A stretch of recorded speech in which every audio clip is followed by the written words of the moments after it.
People love calling you confused when it suits them. Haha, that word gets thrown around real easy once your hair turns gray and your hands shake a little. I'm 70 now, and I learned something important about age. It don't make you forget, it just makes you quieter. After my husband died, the house got loud in a different way, not noise pressure. My children started showing up more often, smiling too hard, asking too many questions about papers, accounts, signatures. Mom, this is just for convenience, they'd say, sliding documents across the table like they were doing me a favor. Ah, convenience, for who? I'd nod, slow, squint at the pages, ask them to explain things twice just to watch their patience thin out. They thought I didn't notice, thought I couldn't feel how fast they were trying to move me out of my own life. I let my hands tremble when I picked up the pen. Let my voice crack when I asked, "This is what your father wanted?" They said yes without blinking. Damn, that hurt more than the lies. Nights, I'd sit alone in the bedroom we shared for 42 years, touching the edge of his old dresser, remembering how he used to say, "People show you who they are when money starts talking." Haha, he wasn't wrong. I signed what they put in front of me. Every page, every line. .com. Careful, because here's what they never bothered to learn: confusion looks a lot like patience if you don't know the difference. And I had been patient a long time. They didn't rush me all at once. That's how I knew they'd planned it. Real predators don't sprint, they circle. First it was small stuff questions about where I kept the insurance papers, whether the house deed was updated, if I remembered passwords. Haha, I remembered everything. I just started pretending I didn't. I'd tap my temple, squint a little, laugh it off like my mind ain't what it used to be. That laugh made them relax. You could see it in their shoulders, in the way their voices softened, then sharpened again when they thought I wasn't catching on. They spoke over me more, finished my sentences, decided things for me instead of with me. Damn, it's wild how fast respect disappears once people think you're fading. They started bringing the lawyer around next. Polite man, expensive suit, eyes that slid past me like I was furniture. He explained things slow, exaggerated, like he was talking to a child, and every time he did, my stomach tightened just a little more. Not from fear, from clarity, because when people underestimate you, they tell the truth by accident. I asked the same questions again and again, watched who answered fast and who hesitated. Hesitation always tells on itself. Nights, after they left, I'd sit at the dining table with all the papers spread out, lamplight low, reading every line they assumed I couldn't. I saw the patterns. Transfers disguised as temporary. Authorities shifted for my protection. A future where I was alive but invisible. Haha, cute plan. I started playing my part better. I let my hands shake more. Let my voice crack when I asked if I could trust them. That part was hard. Not because it was acting, but because I meant it once. I remembered birthdays I paid for, mistakes I covered, nights I stayed up worrying about kids who now spoke to me like I was a problem to solve. Ah, betrayal don't explode, it seeps. One afternoon, my daughter sighed real loud and said, "Mom, this is why we're trying to help." Help. That word hit me like a slap. I almost laughed, almost cried. Instead, I nodded and signed another page, because what they didn't know, what my husband made damn sure of years ago, was that every signature activated something else. A delay, a witness requirement, a clause buried so deep only someone patient would ever trigger it. They thought they were erasing me. Truth was, they were setting the table, and I was letting them eat first. That house knew me better than my own kids did. Funny how wooden walls remember things people choose to forget. I'd lived there long enough to know which floorboard squeaked when someone was sneaking in late, which window rattled before a storm, which drawer stuck unless you lifted it just right. After they started showing up more, acting like managers instead of family, I began noticing how they moved through the place, opening doors like they already owned them, sitting in his chair, Like it was up for grabs, talking about renovations and selling points while I was still breathing in the same damn rooms. Haha. Bold, I'll give them that. I played along. Let them talk. Let them dream out loud. I'd sit there on the couch, hands folded, nodding like I was watching a show I didn't fully understand. Inside, though, I was sharp. Sharper than I'd been in years. Grief does that sometimes, it strips away the nonsense. Nights were my time. Once the house went quiet and their cars disappeared down the street. I walked room to room, touching the walls, grounding myself. I talked to my husband like he was still fixing something in the garage, told him what they'd said that day, how fast they were moving now. They think I'm slipping, I whispered once, laughing under my breath. He would have laughed too. We planned for this, he and I, years back, after watching his brother get chewed up by family once money got involved. He used to say, "Never confuse blood with loyalty." That line came back to me every time they smiled too wide. I found the old lockbox behind the loose panel in the closet one evening, same as always, same weight in my hands. Inside were copies, real copies of documents they'd never seen, notes in his handwriting, dates circled, instructions clear as day. Not revenge notes. Safeguards. He knew me, knew I'd outlive him, knew they'd test me. Damn, man was smarter than all of us.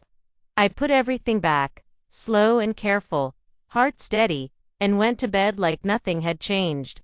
Next morning, I burned toast on purpose, acted flustered, asked my son to help me reset the microwave like I'd never done it before. The relief on his face pissed me off more than the lies. That's the thing, they didn't just want my money. They wanted proof I was gone already, and I was about to give them exactly what they thought they wanted, one signature at a time. I perfected the smile after that, the soft one, the tired one, the kind that says, "I'm grateful you're here," while quietly begging you to take over. Haha, folks fall for that smile every time. It disarms them, makes them feel needed, important. I started asking for help with things I'd handled solo for decades: bank apps, online bills, appointment scheduling. Watched how quick they jumped in, how fast their confidence grew. Power tastes sweet when it's borrowed, especially when you think the owner won't ask for it back. They spoke louder around me now, debated decisions like I wasn't in the room, dropped phrases like "when we sell" and "after we move you." Move me? AIA. That one stung. I let it. Pain sharpens memory, and I needed mine sharp.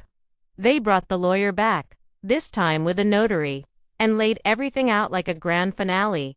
Trusts, powers, transfers. I asked for breaks, rubbed my temples, pretended the words were swimming.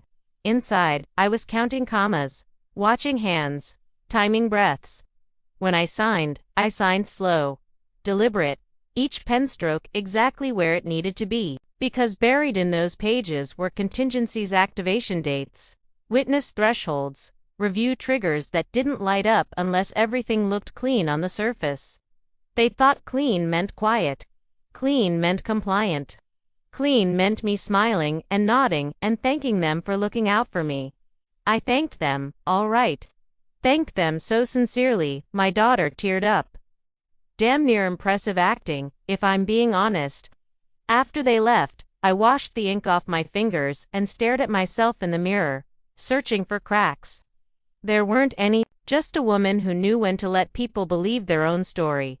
That night, I slept better than I had in weeks. Not because I trusted them, hell no, but because the plan was moving exactly the way it should. Momentum matters. You don't stop a train by jumping in front of it. You switch the tracks while everyone's clapping at the station.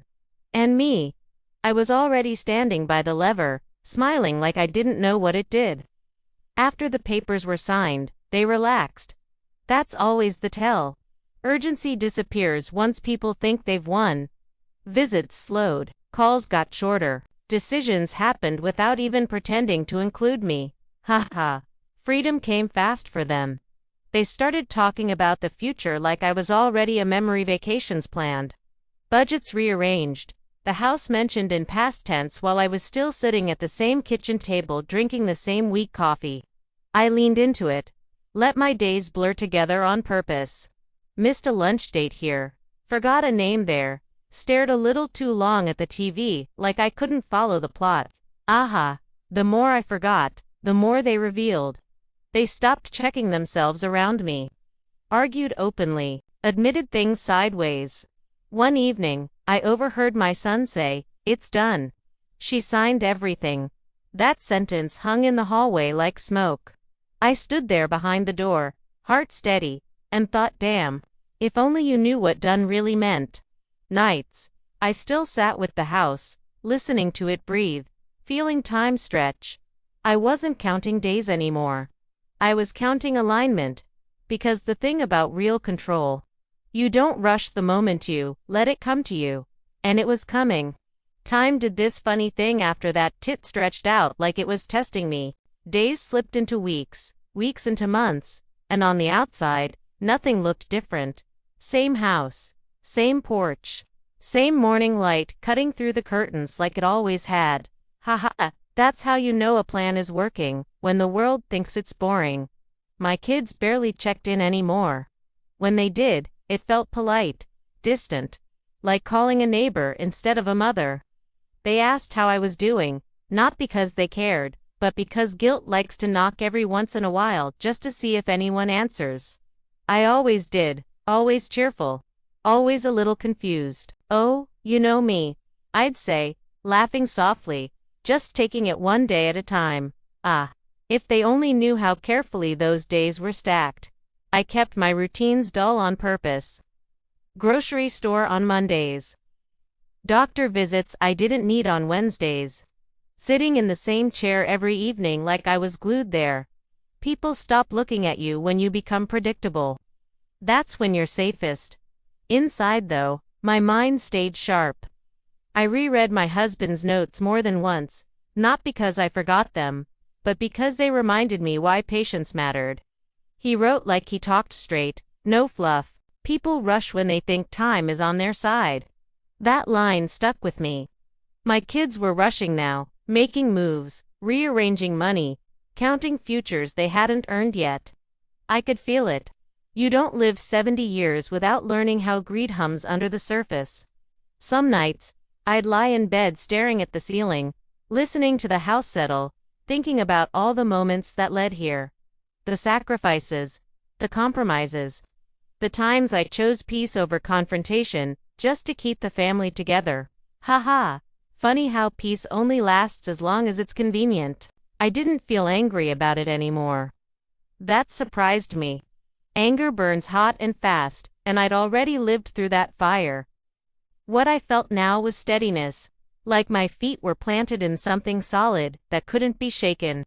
I even caught myself enjoying small things again, the way the sun warmed the porch in the afternoon, the sound of distant traffic at night, the quiet pride of knowing I wasn't invisible, no matter how hard they tried to make me.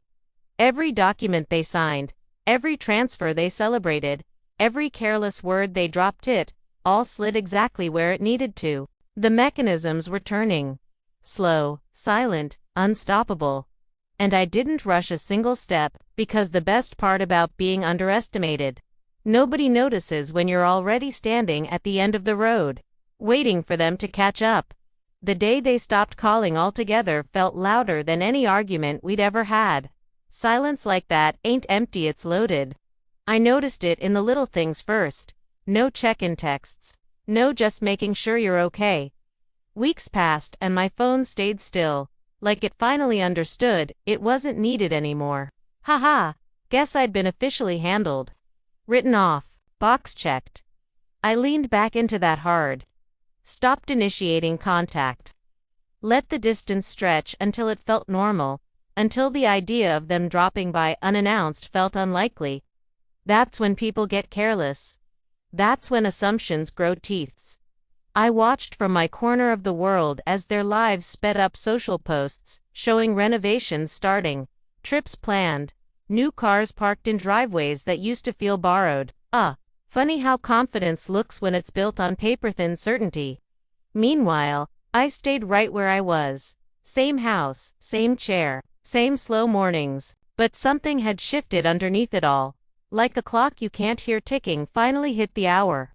Letters started arriving that weren't addressed to me, directly copies, notices.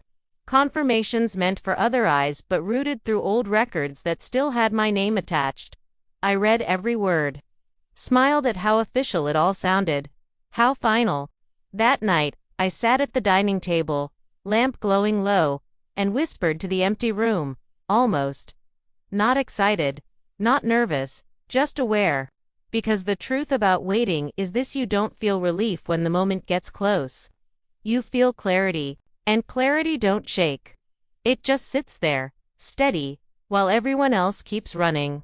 The letter came on a Tuesday, folded to neat, sealed to clean, addressed to a version of me they thought didn't exist anymore.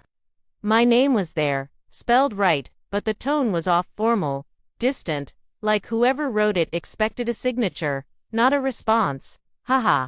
That's how you know something's ripe. I sat at the table a long time before opening it, just letting it exist, letting the weight of it settle into my hands. You live long enough, you learn how to read silence before words. The letter talked about confirmations, timelines, compliance, big words meant to scare small people. It referenced decisions already made, actions already taken, futures already planned. Not with me. Around me. AIA.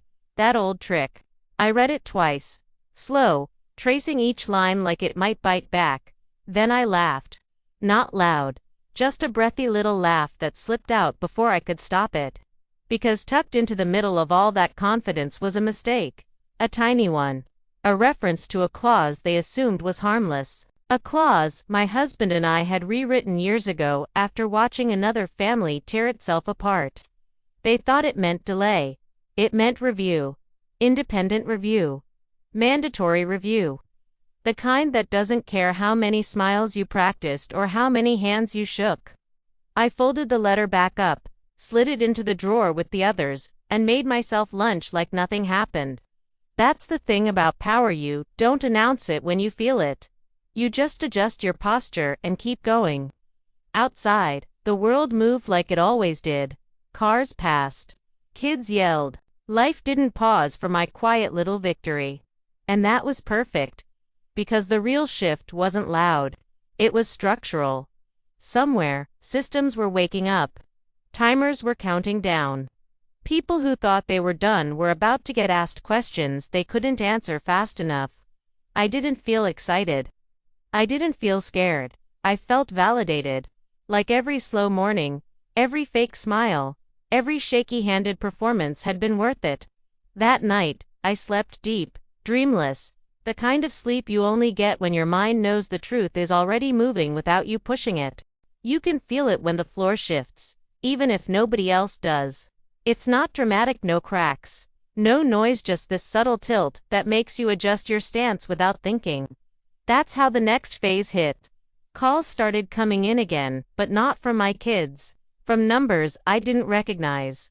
Offices, assistants, voices trained to sound neutral while fishing for reassurance.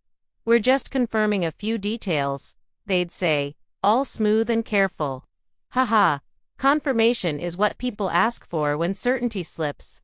I kept my voice soft, a little slow, like I was reaching for words that weren't there. Oh, I'm not sure, I'd answer, every time, and let the silence stretch until they filled it with too much information. AIA professionals hate silence more than amateurs do.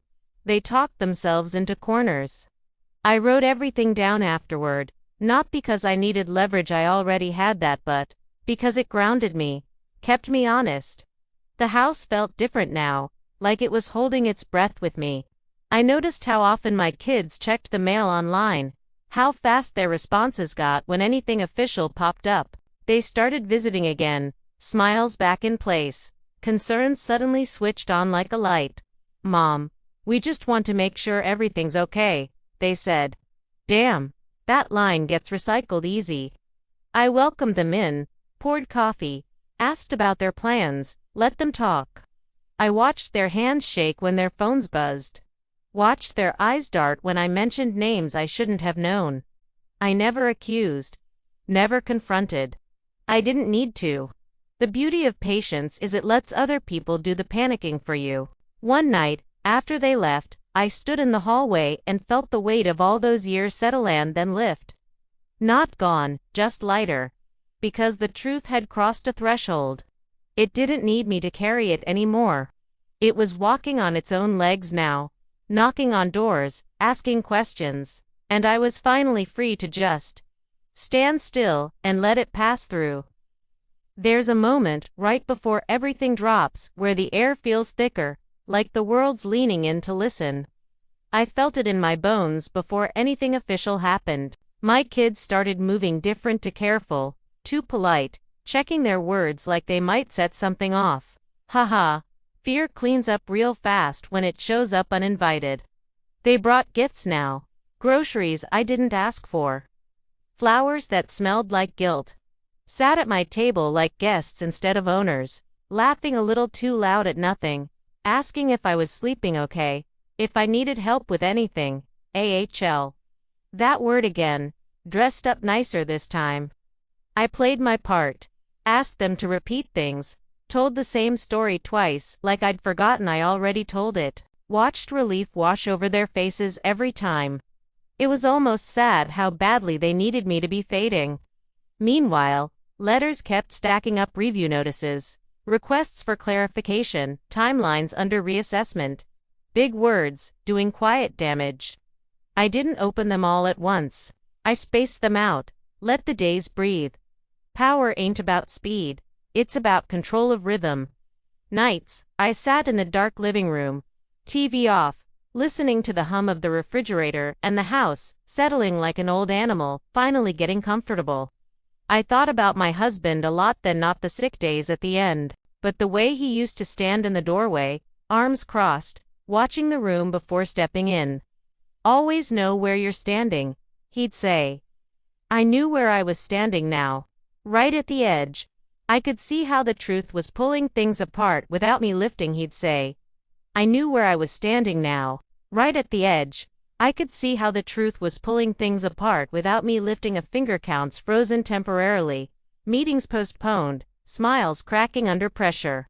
My daughter snapped once, sharp and fast, then caught herself like she'd almost shown her hand. I forgave it out loud. Forgiveness is a hell of a weapon when people aren't ready for it. Haha, they don't know what to do with grace once the ground starts moving. I slept light those nights, not restless alert, like a storm watcher. You don't chase the lightning, you wait for it to choose its spot. And when it finally did, I wasn't surprised at all. The questions started simple. That's how they always do, soft knocks before hard ones. A call asking for clarification. An email just confirming a timeline. A meeting request framed like a courtesy. Haha, courtesy is what people offer when they're already worried. I watched it unfold from my kitchen chair, phone resting face down like it wasn't running my day anymore. My kids tried to stay ahead of it, rehearsed answers spilling out of them before anyone even asked. They talked fast now, eyes darting, hands fidgeting with cups they forgot to drink from. AHI. You can tell when someone's lying because they add details nobody needed. I kept my voice steady and slow. The way people expect from someone they've already decided is slipping. I'm not sure, I said a lot. I'd have to check. Those phrases hit like sand in a machine, nothing dramatic, just enough to grind things down. Meetings got rescheduled. Then rescheduled again. Lawyers stopped smiling. The tone shifted from friendly to formal, from formal to careful. One afternoon, a man with a voice trained to sound calm asked me if I remembered signing a particular page. I told him yes. Then I asked him if he remembered the addendum attached to it. Silence, long enough to hear breathing on the line. Damn, silence tells the truth louder than words ever could. My kids visited that night, sat too close, talked too much. They wanted reassurance, permission, absolution, all three, at once. I gave them tea, asked if they were tired, told them to sit. Watching panic try to stay polite is something else. It shakes under the surface like a bad engine. They started asking me what I wanted. What I really wanted, Ha ha. I wanted honesty, but I didn't say that. I said I wanted everyone to be careful and do things right. That sentence alone made them flinch. Careful is what you say when the ground's already cracking. When they left, the house felt bigger, quieter, like it had room to breathe again. I stood by the window and watched their car disappear. Felt no triumph, no gloating, just certainty. The kind that settles in your chest when the truth has finally caught up to the lies. They thought I was the last person anyone would question. Wanted, haha. I wanted honesty, but I didn't say that. I said I wanted everyone to be careful and do things right. That sentence alone made them flinch. Careful is what you say when the ground's already cracking. When they left, the house felt bigger, quieter, like it had room to breathe again. I stood by the window and watched their car disappear. Felt no triumph, no gloating, just certainty. The kind that settles in your chest when the truth has finally caught up to the lies. They thought I was the last person anyone would question. Turns out, I was the first answer nobody could avoid. Control doesn't disappear all at once. It leaks, slow, quiet, and the people holding it never notice until their hands are empty. That's what this day felt like watching water drain from a sink nobody remembered turning on. The calls came early, earlier than usual, voices tight and clipped, all business, no warmth left in them. Meetings were no longer requests. They were requirements. Timelines got pulled forward. Words like mandatory and independent started showing up where smiles used to live. Ha ha. That's when you know the story flipped. My kids didn't show up that morning. Didn't call either. Silence again. But this time it wasn't comfort, it was fear trying to hide. I made breakfast slow, toast just a little too dark. Coffee strong enough to remind me I was still here, still sharp. I sat at the table with my hands wrapped around the mug and thought about how strange it was that the house felt calmer now. Like it had finally exhaled after holding tension for months. Midday, an official envelope arrived, the kind you don't ignore even if you pretend you don't understand it. I opened it without hurry. It wasn't dramatic. No accusations. Just notice. Review completed. Authority suspended. Assets frozen, pending final determination. Clean language. Heavy meaning, AIA. There it is. I didn't smile. Didn't laugh. I just nodded once, like someone confirming what they already knew. Later, my daughter showed up alone. No makeup, no script. Eyes red, voice raw. She asked me how long I'd known. I told her the truth. I'd known the moment they stopped treating me like their mother and started treating me like an obstacle. That hit harder than anger ever could. She cried. I let her. Grief needs room or it rots. When she left, I sat alone again, evening light stretching across the floor, and realized something real important. I wasn't taking anything back. I was reclaiming what never stopped being mine, my agency, my voice, my place in my own damn life. The system didn't save me. Patience did. Attention did. Waiting without surrender. And as the sun dipped low, I felt it settle in my bones. Control had changed hands long before today. Today was just when everyone else finally noticed. It took a while for them to really see me. Not the version they'd been using, the shaky hands, the slow steps, the convenient forgetfulness, but the woman who'd been standing right in front of them the whole damn time. Funny thing is, once control changes hands, people start rewriting memories to protect their pride. Suddenly, they remembered moments they ignored, warnings they brushed off, questions they never asked. Ha ha. Hindsight gets real sharp when consequences show up.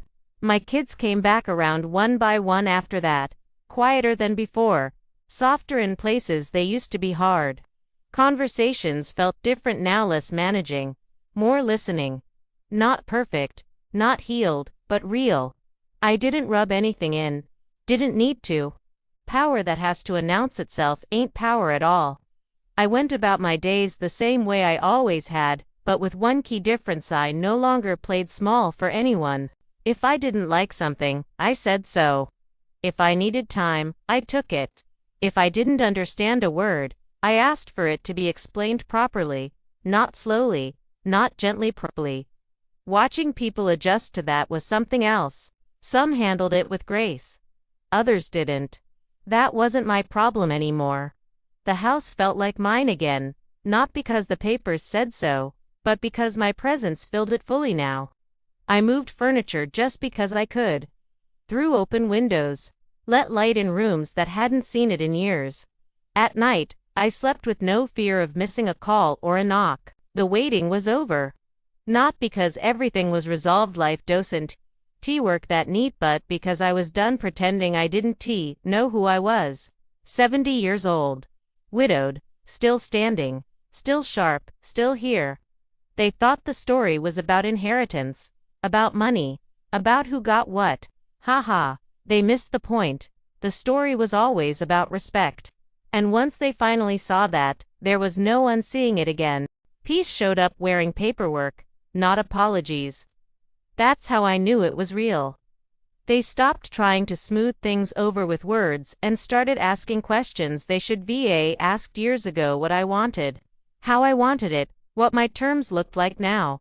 Ha. Funny how clarity sharpens manners. I didn't rush to answer. I let days pass. Let them sit with the discomfort of not knowing. That's not cruelty, that's balance. I asked for meetings on my schedule, at my table, with my coffee poured the way I like it. I asked for explanations without the baby talk, for timelines without pressure, for transparency without theatrics. You could see it land. This wasn't about winning anymore. It was about relearning how to stand in the same room without trying to control it. Some of them struggled. Some adapted. That told me everything I needed to know. I set boundaries like fences, not walls, clear, firm, meant to be seen.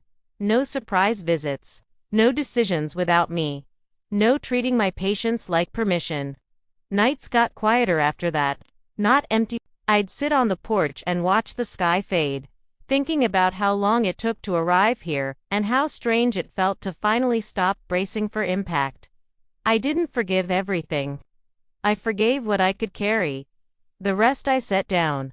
Because peace ain't pretending nothing happened, it's choosing what happens next.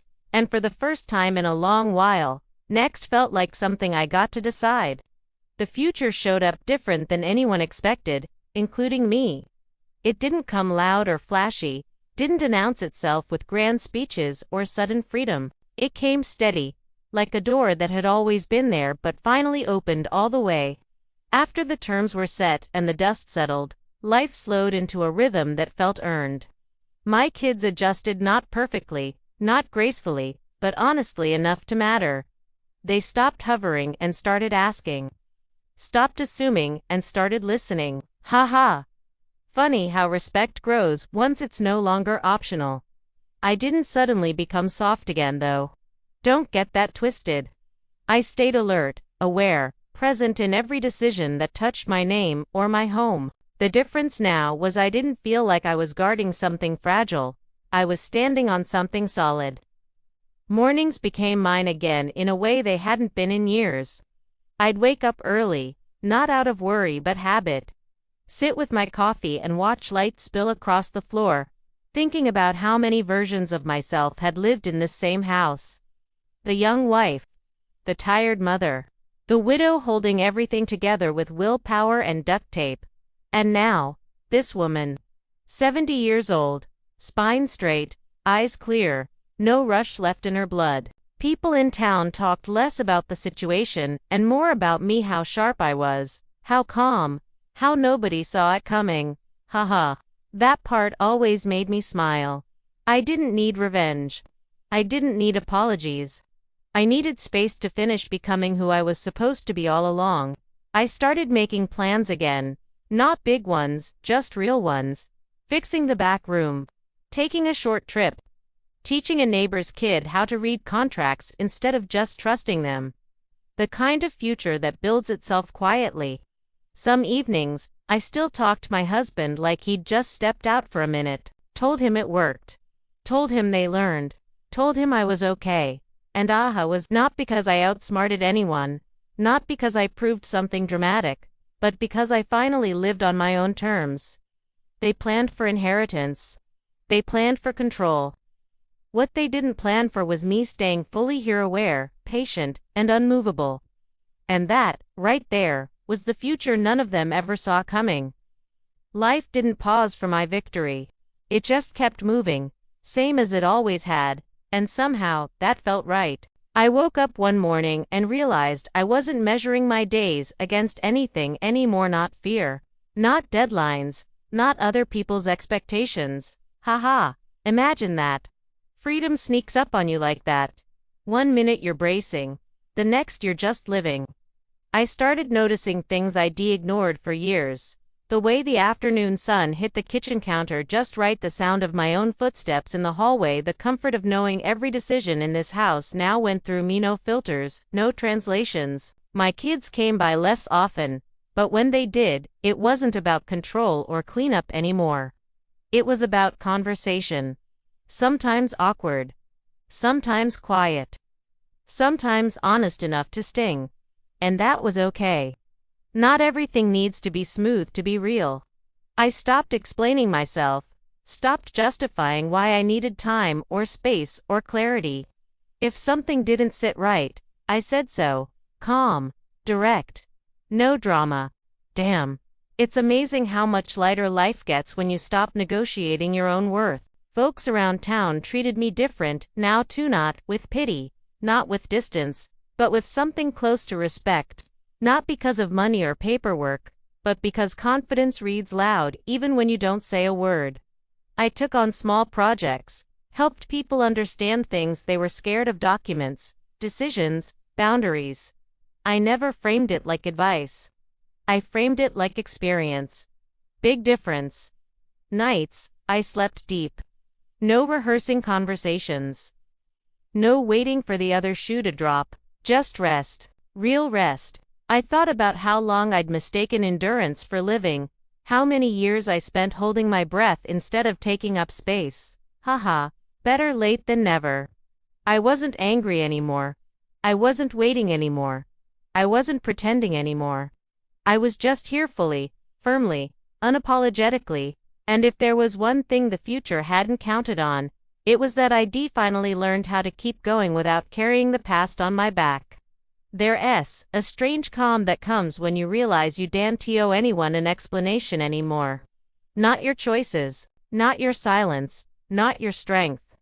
I felt it one afternoon while standing in the backyard, watching the wind move through trees I'd planted decades ago, thinking, guess this is what solid feels like. No audience, no scoreboard. No need to win a damn thing. My kids stopped tiptoeing around me then. Some distance stayed distance earned, but the tension eased, like everyone finally accepted the shape of things. They learned I wasn't fragile. I learned I didn't need them to approve of that. Haha. Funny how growth works both ways. I started turning down conversations that felt like rehashing, like dragging old bones back into the light just to prove they existed. I didn't need proof anymore. The truth had done its work. The systems had adjusted. The people involved had learned what they were going to learn. The rest, that was noise. I spent more time choosing where to put my energy, who got my time, what deserved my attention. That kind of choosing feels powerful without being loud. Nights, I'd sit with a book or just the quiet, letting thoughts come and go without chasing them. No plans, no fear, just presence. 70 years old, still curious, still sharp, still capable of changing my mind if I damn well wanted to. That was the part nobody planned for, not the paperwork, not the clauses, not the reviews. They didn't plan for me reaching a place where nothing needed proving. Where I could stand in my life, look around, and say, yeah, this is enough, and mean it. Legacy used to sound like a big word to me, something people argued over in wills and speeches, something loud and carved in stone. Turns out, it's quieter than that. It's the way people pause before talking over you. It's the way questions get asked instead of assumptions made. I started seeing it in small moments: neighbors coming by to ask my opinion on things they used to decide without thinking. Younger folks listening a second longer when I spoke, my kids catching themselves before rushing me through a conversation. Haha. That part always made me shake my head a little. Growth looks awkward up close. I didn't correct everything. Didn't need to. You don't micromanage respect. You let it settle where it belongs. I spent more time in the garden, hands in the dirt, thinking about how roots work, how they spread slow and wide, unseen. Holding everything steady long before anyone notices the tree standing tall. That felt right. I wasn't trying to leave behind instructions or warnings anymore. I was leaving behind an example. Pay attention, take your time. Don't mistake silence for weakness or patience for confusion. Nights came easy now. Not empty, not dull, just complete. I'd sit on the porch, watch the stars do their thing, and feel a deep settled knowing in my chest. I didn't need the future to prove anything. I'd already shaped it just by refusing to disappear.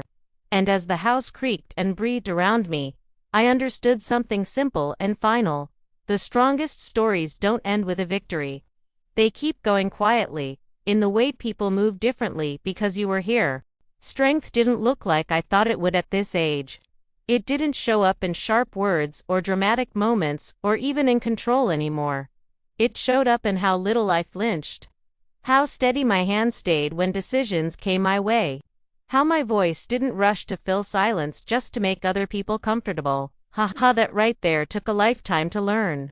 I noticed it one morning when a bank rep sat across from me, explaining something slow and careful, like I might miss it, and I let him finish without interrupting. Then I asked one question, clean, precise, impossible to dodge, and watched his whole posture change. That was strength.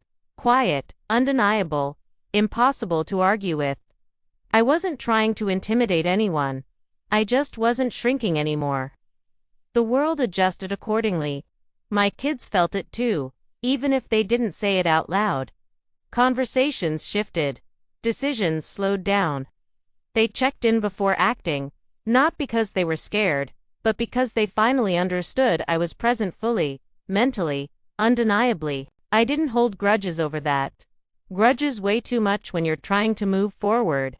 Instead, I held boundaries. Strong ones, the kind you don't have to explain twice. Days passed easy now. I read, I walked, I let memories come without dragging them. Sometimes I'd catch myself smiling for no reason at all, then laugh softly like, damn, look at you, surprised at how light life could feel when you stopped fighting for your place in it. I wasn't proving anything anymore. Not to family, not to systems, not to time. I had already proven what mattered just by staying awake, staying aware, staying whole. And as the seasons shifted outside my windows, I understood something deeper than victory, deeper than justice, deeper than payback. The real power was never in the trap, the clauses, or the waiting. It was in refusing to disappear when everyone else had already written you off. That strength didn't fade with age. It settled, and it stayed.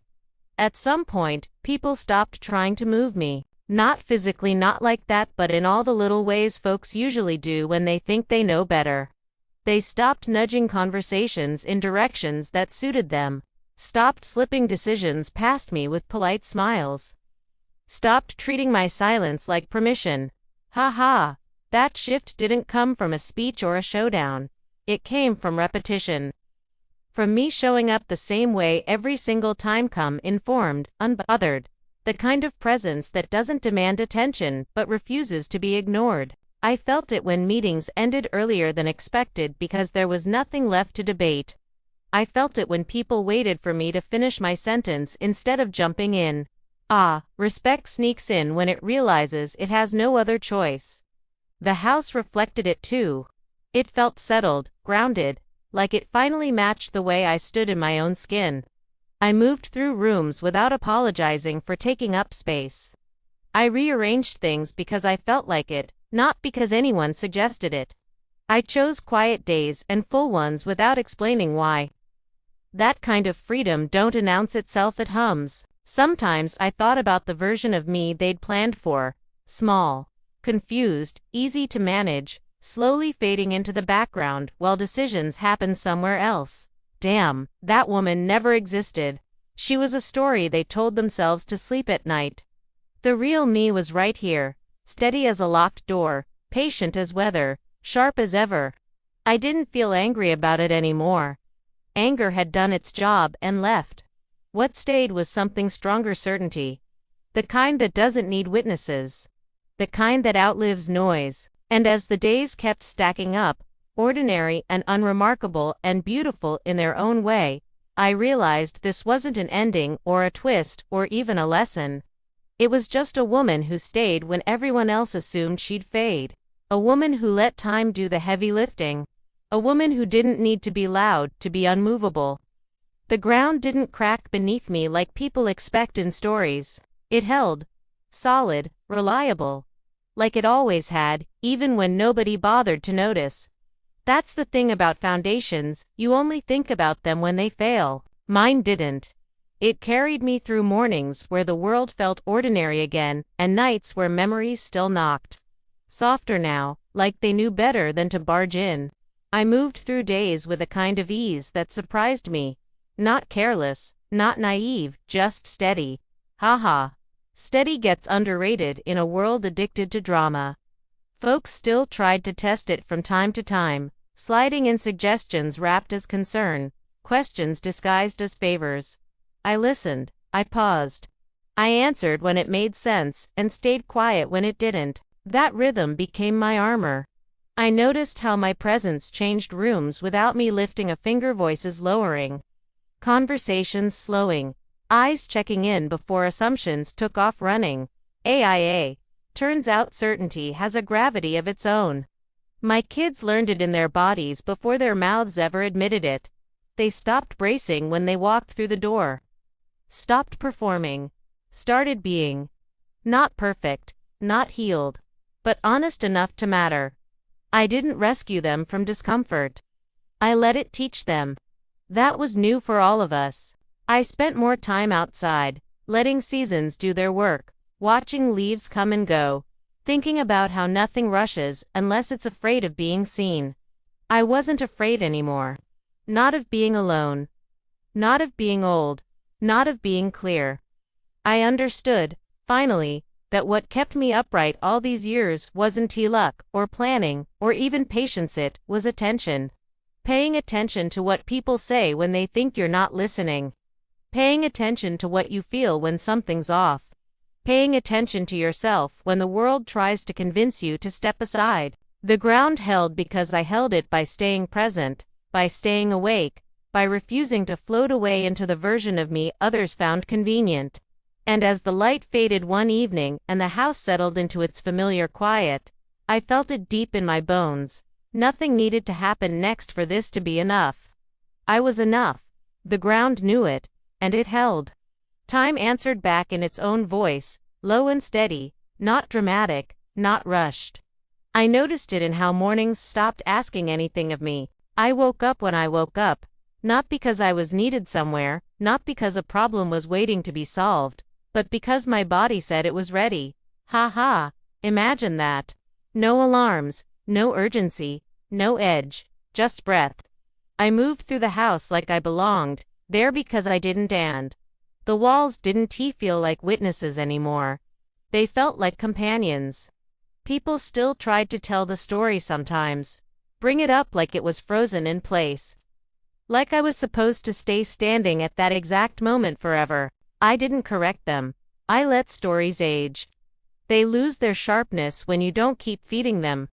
What stayed sharp was me. My attention. My sense of when something mattered and when it didn't.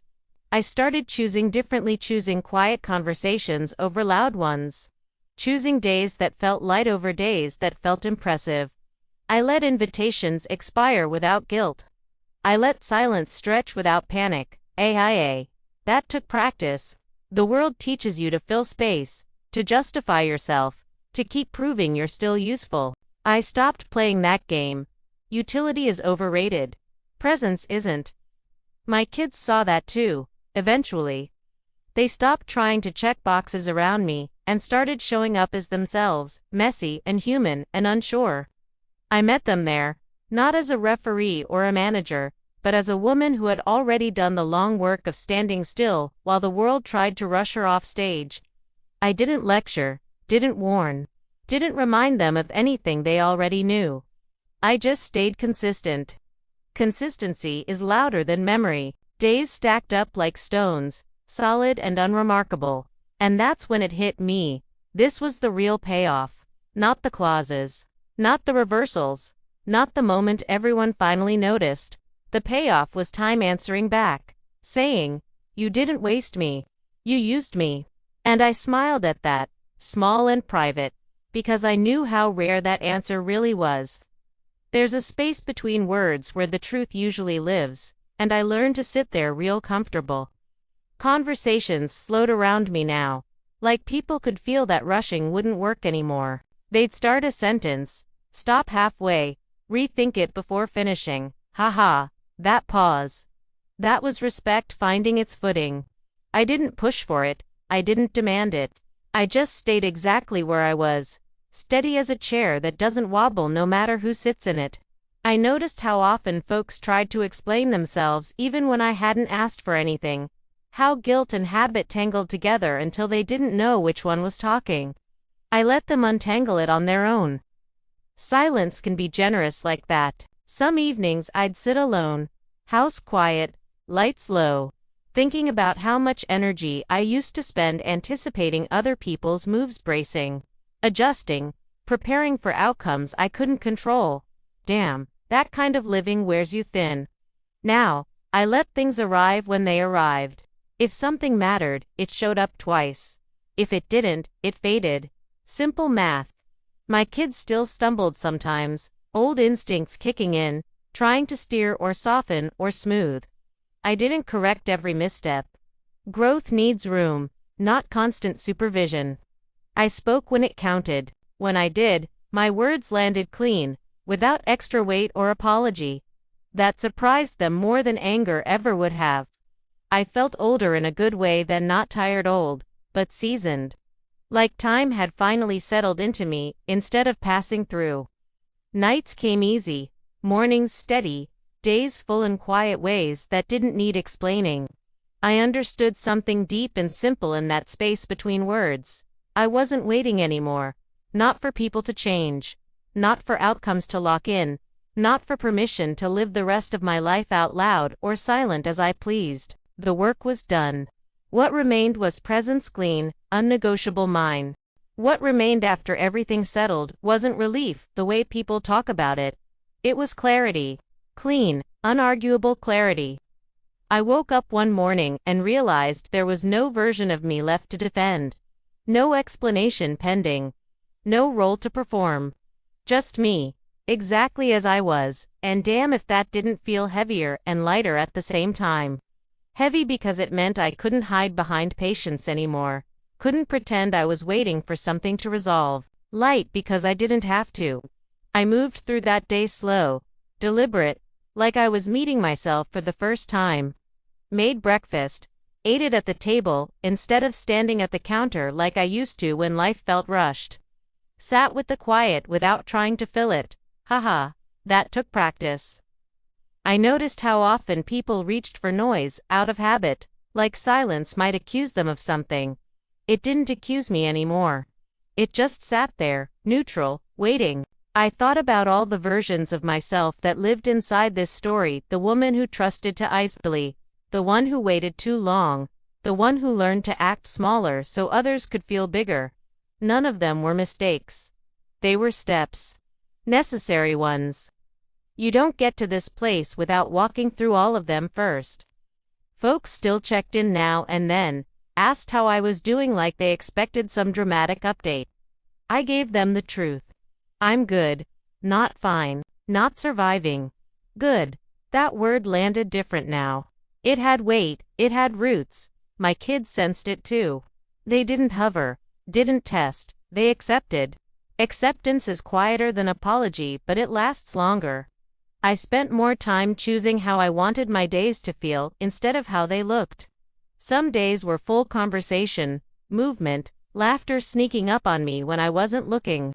Other days were bare, just me and the house and the slow passage of light across familiar walls. Both felt right. I wasn't building toward anything anymore. I was inhabiting. That's the word that fit best. I inhabited my life the way I inhabited my body, without apology, without shrinking, without the constant need to anticipate someone else's next move. And as the evening settled in and the house creaked in that familiar way that means it is comfortable, I understood something final but not finished. The story didn't end because nothing ended, it stayed open because I did. Because I remained. And the version of me that remained was funnily enough. The days started feeling like they belonged to me again, not because I claimed them out loud, but because nobody else reached for them first. That's how you know ownership shifted for real. I woke up when my body said so, moved when I felt like it, let hours stretch without feeling guilty for not filling them with something impressive. Ha ha, turns out, rest ain't laziness, it's recovery with boundaries. I noticed how my thoughts changed, less rehearsing conversations, less imagining outcomes, more noticing what was actually happening right in front of me, the kettle whistling, the floor cool under my feet, the way the light hit the wall in the afternoon, like it was checking in. Simple stuff, but damn, it felt earned. People still came with their expectations sometimes, dressed up as curiosity or concern, but they didn't stick the way they used to. I let them pass through me like weather. You don't argue with rain, you just wait it out. My kids settled into a new rhythm, less strategy, more honesty.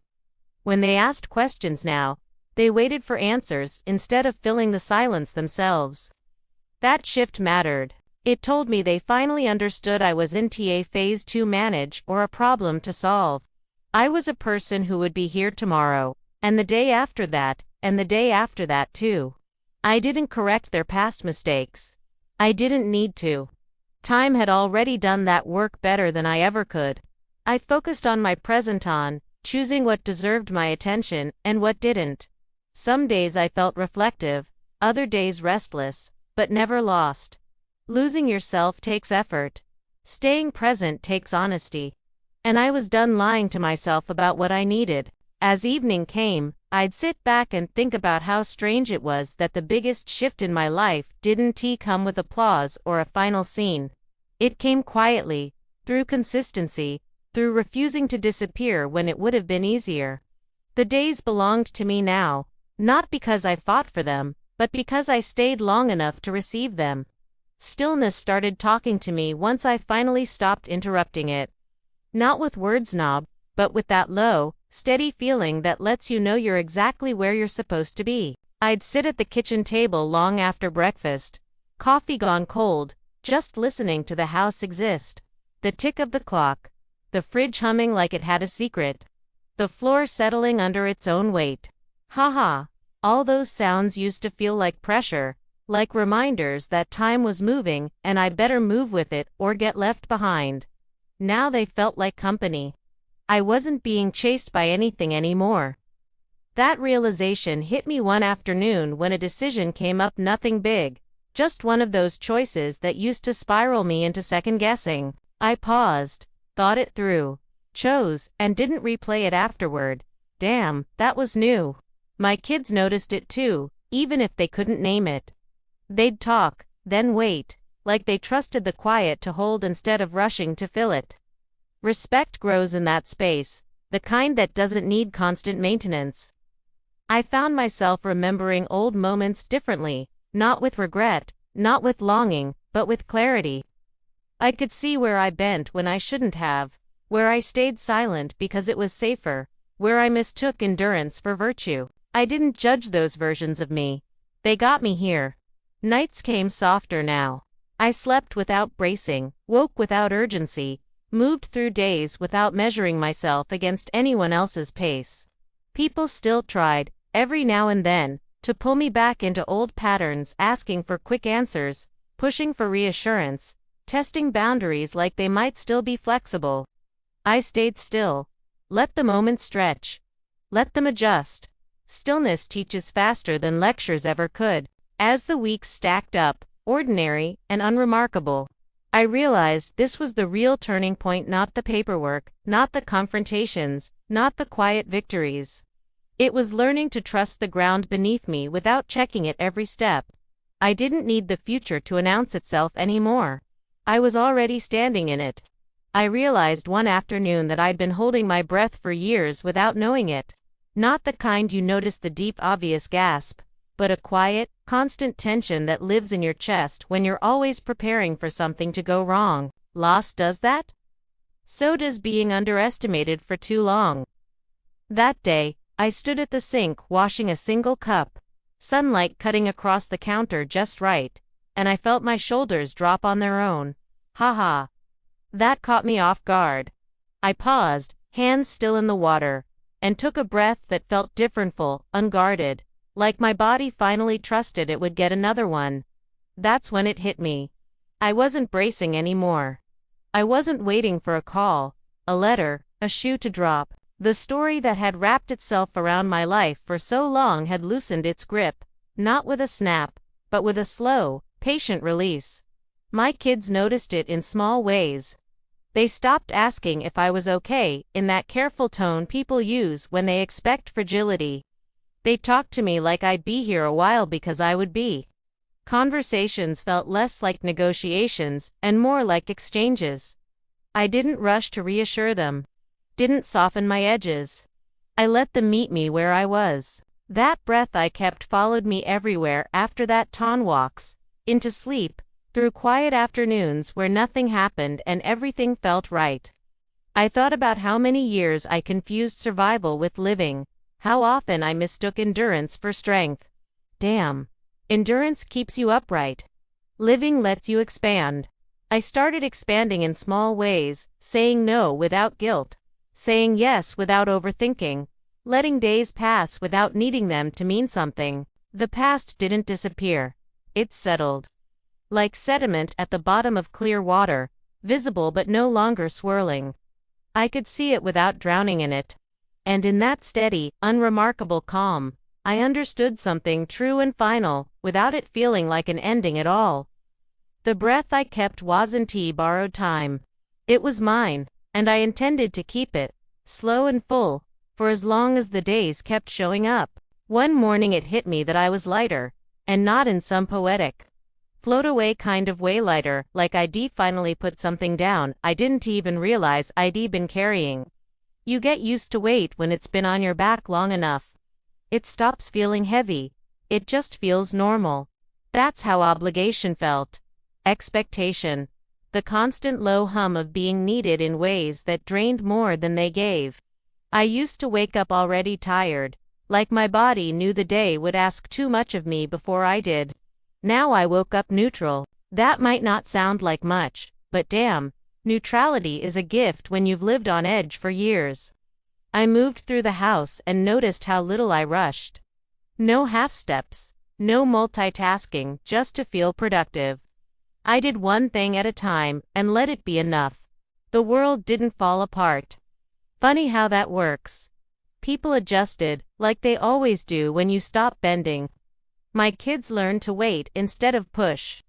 Friends learned not to fill every silence. Strangers learned not to explain things down to me unless I asked. Haha. That last one still amused me. I caught my reflection in the mirror, once lines gray hair, eyes clear, and instead of measuring what I'd lost, I felt proud of what I'd kept. My mind. My sense. My ability to pause before reacting. That pause had become my favorite thing. It gave me space to choose instead of respond. Some afternoons I'd sit outside, feel the sun warm my arms, and think about all the versions of myself that carried weight they didn't deserve. The fixer, the peacekeeper, the one who swallowed words to keep things smooth. I didn't hate those versions. I thanked them. Then I let them rest. Because the truth is, you don't need to carry everything just because you always have. You're allowed to set things down. You're allowed to change how heavy your life feels. And once I really did, I understood something deep and steady, strength isn't about how much you can hold. It's about knowing when to let go, and trusting yourself enough to stand without the load. Somewhere along the way, I stopped answering to the names people gave me, and started answering to my own. Not literally, folks still called me mom, or grandma, or by my first name said too loud or too soft, depending on what they wanted, but inside, I knew who I was responding to. Me. That was new. I noticed it the first time someone tried to rush me and I didn't speed up out of habit. They filled the silence with explanations, reasons, urgency. Haha. Urgency is just fear wearing a watch. I let it tick. I listened without absorbing. When I spoke, my words came out measured, clean, like they'd been waiting their turn. People adjusted. They always do. My kids adjusted too, learning the difference between access and entitlement. That took time. It takes time to unlearn shortcuts you got away with. I didn't punish them for it. I didn't reward it either. I stayed consistent. Consistency is the kindest teacher because it doesn't humiliate, it clarifies. Days kept coming, ordinary and unremarkable, and I found myself enjoying that more than any big moment I could remember. I'd sit with a book and forget to read, stare out the window and lose track of minutes, cook something simple and eat it slow. Damn, slowing down is a skill they don't teach. I thought about the version of me they expected to fade, to nod and sign, and disappear into polite quiet. That version never showed up. What showed up instead was a woman who knew her own pace and kept it, who didn't need to be loud to be present, who didn't need permission to take up space. I answered to my own name now, the one on paper, but the one that felt like a spine straightening when I stood, like a breath settling deep in my chest. And as evening came and the house hummed its familiar song, I understood something that felt like truth without needing to be said out loud. Once you know who you answer to, the world stops being able to move you without your consent. Staying turned out to be an act of will, not stubbornness. People confuse the two all the time. Stubborn is loud. Staying is quiet. I stayed in my routines even when nobody was watching anymore. Stayed in my truth even when there was nothing left to defend. Stayed in my body when old instincts told me to shrink or step aside. Haha, that last one took practice. I noticed how often I used to disappear inside myself just to make space for someone else's comfort, how automatic it had been. Now, when a conversation got heavy or awkward, I didn't retreat. I stayed present. Let the moment be what it was, without rushing it to a softer place. Folks felt that. You could see it in the way they shifted, recalibrated, checked themselves. Staying changes the temperature in a room. My kids learned it slowly, in fits and starts. Sometimes they still expected the old reflexes, the old bending. I didn't scold them for it, I just didn't comply. Calm refusal is a language all its own. Days stacked up like that, me staying. The world adjusting, and somewhere in the middle of all that ordinariness, I realized this was the ending I never planned but always needed.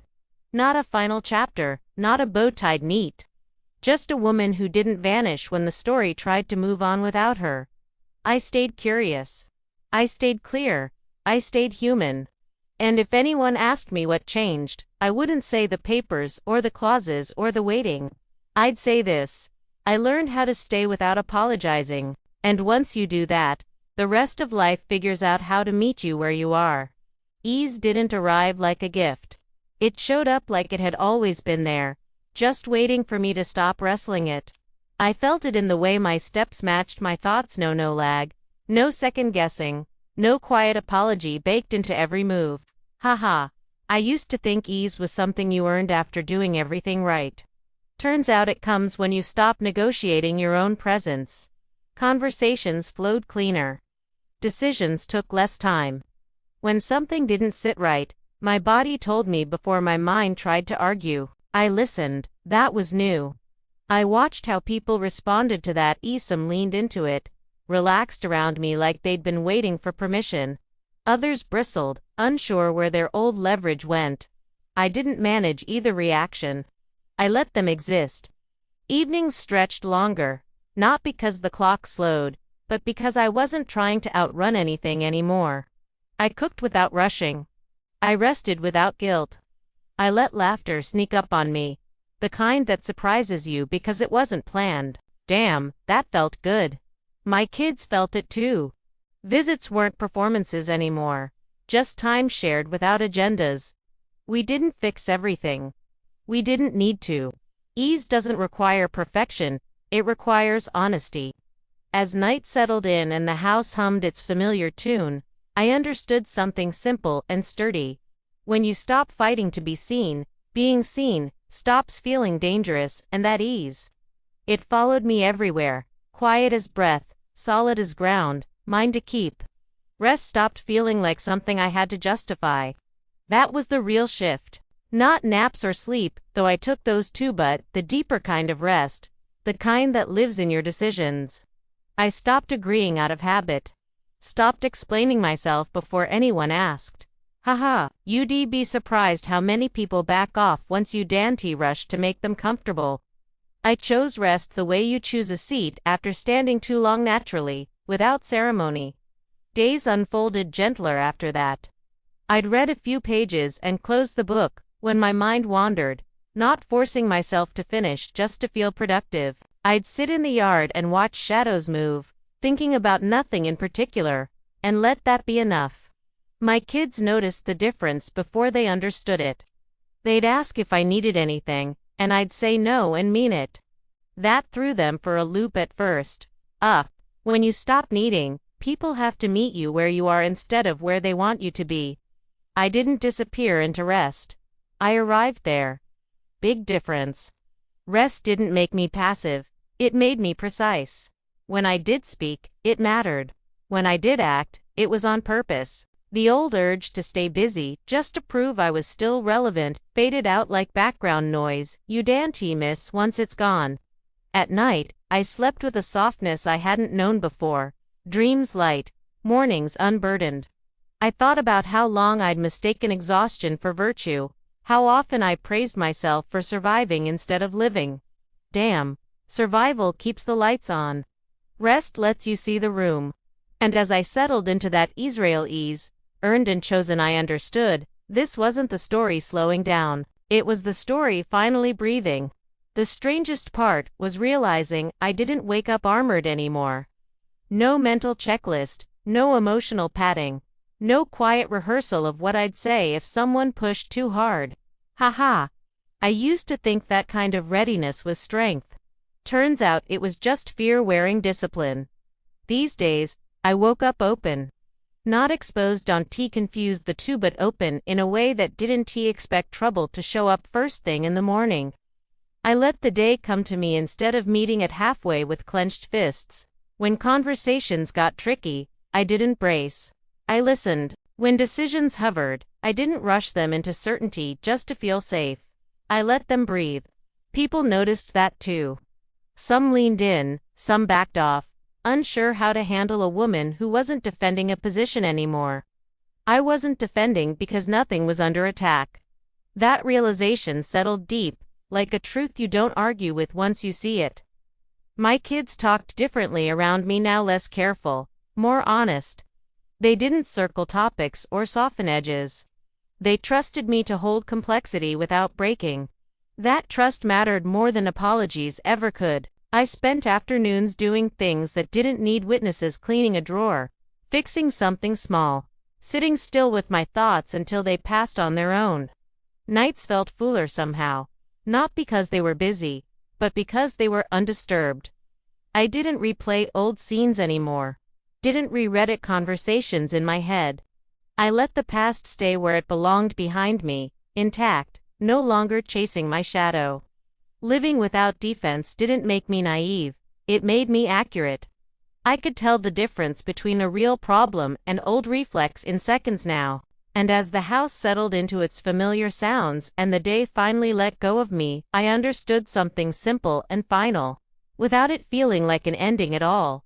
When you stop defending your right to exist, life stops asking you to prove it. Normal came back wearing a different face than I remembered. It was NT, the old normal, the one built on compromise and quiet fear and keeping everyone else comfortable before myself. Nah, this one felt earned. Solid. I noticed it in the way I planned weeks, instead of reacting to days, in how the future didn't feel like a threat or a test anymore. Haha, it felt like space. I could think about next month, next year, without that familiar tightness in my chest, asking what if something goes wrong. Things still went wrong, sometimes because that's life, but they didn't own me. I handled them, set them down, moved on. My kids talked about plans now like I was part of them, not a variable to manage. They asked my opinion and waited for it. Actually waited. That still caught me off guard sometimes. I didn't rush to answer. I took my time. Took myself seriously. I spent more energy imagining what I wanted my days to look like instead of what I needed to prevent. That shift changed everything. I fixed up parts of the house I'd ignored for years, not because it needed updating, but because I wanted to enjoy it more. I made plans that didn't hinge on anyone else's approval. Small ones. Real ones. The kind you keep. Evenings felt calm without being empty. Full without being heavy. I'd sit and think about how strange it was that the biggest change in my life didn't come with a fight or a finish line. It came when life stopped feeling like something I had to survive and started feeling like something I was allowed to inhabit. That's when I knew this future didn't need defending, explaining, or earning. It just needed me to show up and live it like it was normal. Endings don't announce themselves. They don't stand up and clap or tell you, this is it. They just settle in, quiet and sure, like a chair you didn't know you were done pacing around. One morning I woke up and realized there was nothing left to resolve. No loose threads tugging at my attention. No roles left to play. I wasn't waiting for respect anymore, it was already there. Woven into how people spoke to me, how they paused, how they listened. My kids moved through my life like grown people now, not managers or caretakers, just family learning how to meet me where I stood. The house felt lived in again, not guarded. I moved through my days without bracing, without proving, without shrinking. Haha, turns out peace ain't dramatic. It's sturdy. It's choosing what matters and letting the rest fade without guilt. I thought about everything that tried to move me: time, grief, pressure, other people's plans, and smiled. Small and private, because none of it worked. I stayed. I stayed aware. I stayed whole. And that was the victory nobody saw coming. Not inheritance, not control, just a woman who refused to disappear and lived long enough to enjoy the life she protected. If this story resonated with you, like the video to support original storytelling. Subscribe for more powerful, fictional stories about patience, strength, and quiet payback. Comment below and share which moments stayed with you the most. Welcome to Payback Files, where every story ends with payback.